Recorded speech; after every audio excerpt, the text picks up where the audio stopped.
পোষা প্রাণীর মধ্যে আরও একটি বড় সমস্যা হচ্ছে যে কেউ যদি কোথাও চলে যায় দেশে বা বিদেশে, ওই সময় বাসায় কেউ থাকে না, এটি কোথায় রাখা হবে? তার জন্য তৈরি হয়েছে পোষা প্রাণীর জন্য বিভিন্ন হোস্টেল।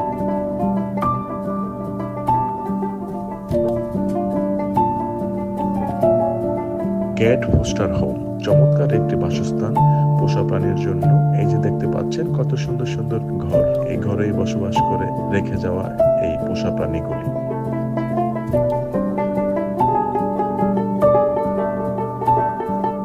দর্শক, ঢাকা সহ বাংলাদেশের বিভিন্ন জায়গায় দিন দিন বিড়াল পালন বৃদ্ধি পাচ্ছে, এবং তার মধ্যে একটি বড় সমস্যা হচ্ছে যে একটা ফ্যামিলির সবাই যদি কোথাও চলে যায়, ওই সময় আসলে বিড়ালটা কোথায় রাখবে, এই নিয়ে সবসময় বিভিন্ন ভোগান্তির মধ্যে পড়তে হয়।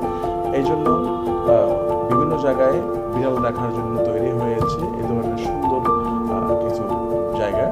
আমরা একজন আপার সঙ্গে কথা বলছি। আপা, আপনি খুব বিড়াল পছন্দ করেন? জি জি, আমার 3টা বিড়াল আছে।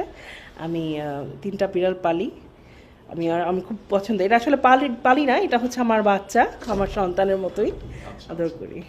আচ্ছা, তো মাঝে মধ্যে তো বিভিন্ন জায়গায় যাওয়া হয়। হ্যাঁ হ্যাঁ, আমি দেশের বাইরে প্রায়ই আসলে, যেহেতু আমার বিজনেস ওরিয়েন্টেড একটা ফ্যামিলি, তো বিভিন্ন জায়গায় আসলে যাওয়া হয়, বিভিন্ন জায়গায়। তখন দেখা যায় কি আমার এই বাচ্চাদের আসলে রেখে যেতে হয়, ক্যারি করা পসিবল হয় না সাথে করে সব সময়।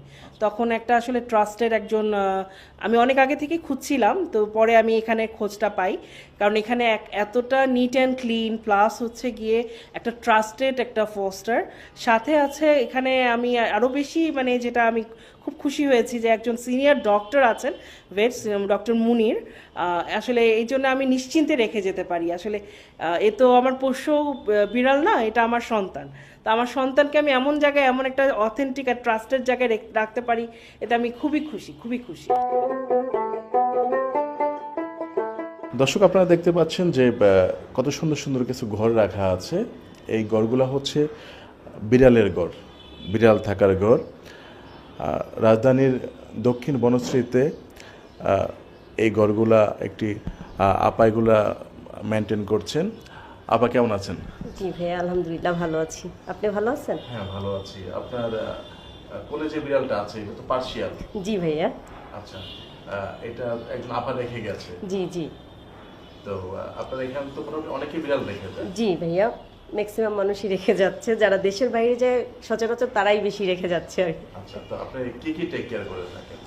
ভাইয়া, আমি এখানে অ্যাকচুয়ালি ওদেরকে ফ্যামিলির মতো রাখি। ওদেরকে আমি ওভাবে রাখি না, প্রচণ্ড আদরে থাকে। আমি ট্রাই করি ওদের আর কি রুমগুলো সুন্দর করে ক্লিন রাখার জন্য, আলাদা লোক আছে।